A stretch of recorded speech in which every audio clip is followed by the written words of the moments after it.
Good morning students. Unit 4 का हमने कल टॉपिक देखा था inclusive practices in the classroom, समावेशी अभ्यास कक्षा में। उसी टॉपिक को आगे कंटिन्यू कर रहे हैं। उसी के अंतर्गत हम देखेंगे role of teacher for inclusive practices in the inclusive classroom, समावेशी अभ्यास शिक्षक के लिए समावेशी कक्षा में। यहाँ पर हम शिक्षक की भूमिका देखेंगे कि उसका क्या रोल है। कल हमने जो पढ़ा था उसको थोड़ा रिकॉल करते हैं, फिर हम आगे बढ़ते हैं। कल हमने देखा था कि समावेशी कक्षा किसे कहते हैं, इंक्लूसिव क्लासरूम। तो इंक्लूसिव क्लासरूम या समावेशी कक्षा उसे कहेंगे जहाँ पर सामान्य बालक और विशिष्ट बालक, normal children plus special children, दोनों बालक एक साथ शिक्षा जब ग्रहण करते हैं एक ही कक्षा में, तो वो समावेशी कक्षा कहलाती है। या person with disability plus person without disability, अक्षमता के साथ और अक्षमता के बिना जब ऐसे बालक एक साथ एक कक्षा में शिक्षा ग्रहण करते हैं तो वे समावेशी शिक्षा कहलाती है। तो इसमें शिक्षक की भूमिका अहम हो जाती है कि वो अपनी कक्षा को किस तरह से आगे ले जाए।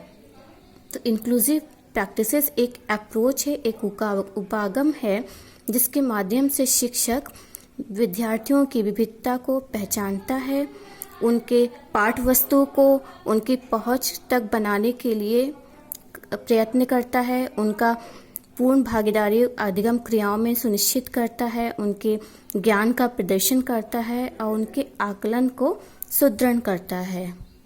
तो जब हम ये देखते हैं कि इसमें टीचर का एक अहम रोल है और टीचर जब टीचिंग करने जाता है तो सबसे पहला उसका जो प्लान वो देखता है इंक्लूसिव क्लासरूम में, वे सबसे पहला देखता है कि how to plan teaching and learning in inclusive classroom. सबसे पहला उसका ये टास्क ये रहता है कि किस तरह से हम टीचिंग का यानी कि शिक्षण का प्लान बनाएंगे और कैसे समावेशी कक्षा में अधिगम छात्रों को कराएंगे। हाउ टू प्लान टीचिंग, हम कैसे प्लान शिक्षण का बनाएं, and learning in inclusive classroom, और किस तरह से समावेशी कक्षा में अधिगम कराएं।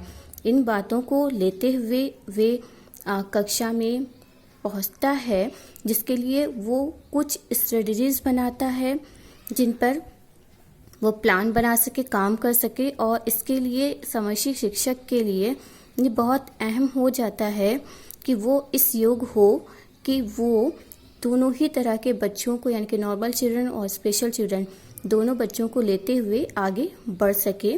तो टीचर के लिए टीचर का रोल एक समावेशी कक्षा में क्या होना चाहिए, वो जैसे फर्स्ट यहाँ पर है recognise and respond to the diversity of student in their classroom. कक्षाओं में छात्रों की विविधता को पहचानना और प्रत्युत्तर करना। हर कक्षा में व्यक्तिगत विभिन्नता पाई जाती है क्योंकि यहाँ पर समान बालक और विशिष्ट बालक हैं, तो व्यक्तिगत विभिन्नता दिखलाई पड़ती है। तो पहले उनकी विविधता को पहचानना और उनके आवश्यकता अनुसार उनको प्रत्युत्तर रिस्पॉन्ड करना, ये शिक्षक का पहला दायित्व है।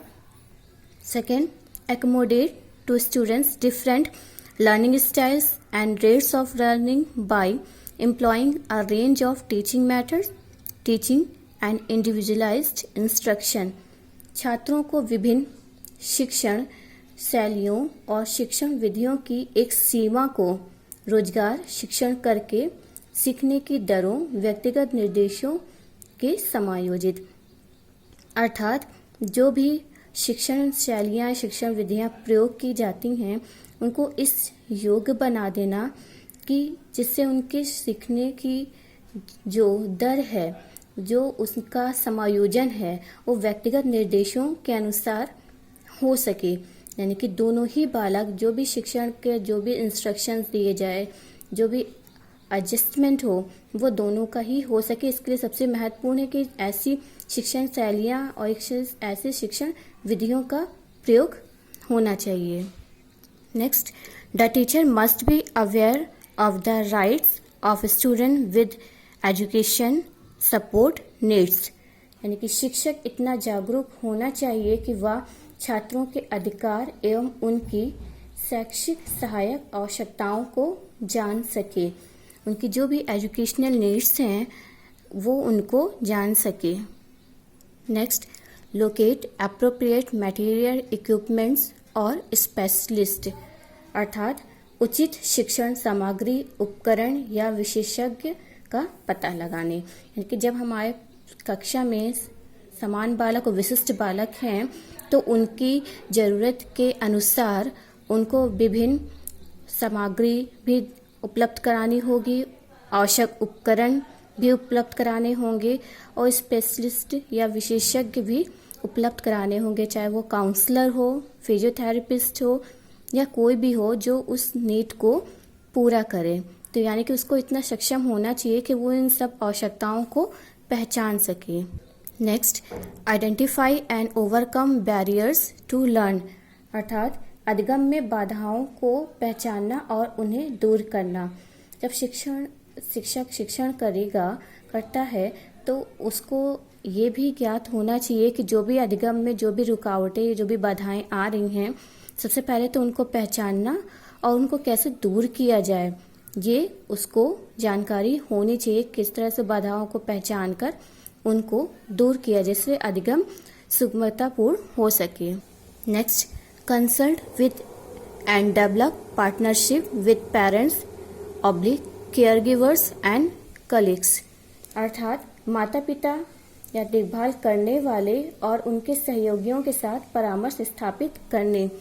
ऐसी कक्षाओं के लिए सबसे ज़्यादा अहम या महत्वपूर्ण होता है कि कम्युनिटी इंटरेक्शन कैसा है, अर्थात जो भी बालक है उनके माता पिता या जो अभिभावक हैं और जो भी उसके कलीग्स हैं उन सबके सहयोगी हैं, अर्थात उन सबके साथ एक अच्छे रिलेशन यानी कि अच्छे संबंध स्थापित करके उनके बारे में जानकारी एकत्र करना और आवश्यकता अनुसार बच्चे के विकास के लिए उनको परामर्श देना, ये बहुत महत्वपूर्ण हो जाता है एक शिक्षक के लिए। Next, use appropriate forms of assessment, अर्थात आकलन के उचित रूपों का उपयोग। हर बालक के लिए असेसमेंट जरूरी होता है उसके अधिगम को जानने के लिए, लेकिन किस बालक के लिए किस असेसमेंट की ज़रूरत है ये समावेशी शिक्षक अपने अनुसार वो दिखलाता है, पहचानता है कि किस बालक के लिए किस असेसमेंट की हमें ज़रूरत है, वो उसके अनुसार उसका असेसमेंट करता है। Last, adopt their instruction to the prior knowledge and beliefs of students, अर्थात छात्रों की मान्यताओं और उनके पूर्व ज्ञान के आधार पर उनको शिक्षा अनुकूलन निर्देश देना। यानी जो भी उनको ज्ञान दिया जाए वो उनके पूर्व ज्ञान के आधार पर जोड़ के दिया जाए और उसी के अनुसार छात्रों को उसमें अनुकूलन स्थापित किया जाए जिससे वो अधिगम कर सकें। तो जो भी, और क्योंकि जब पूर्व ज्ञान से आधार पर जोड़ के जब ज्ञान देंगे तो वो उनके लिए सुगमता हो जाएगी, उसको आसानी से वो ग्रास कर सकते हैं।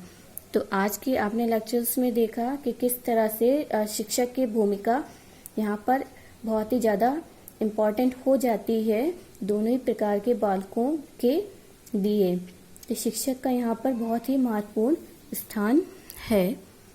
आज के लेक्चर्स में इतना ही, इसके आगे हम नेक्स्ट वीडियो में डिस्कस करेंगे। Thank you.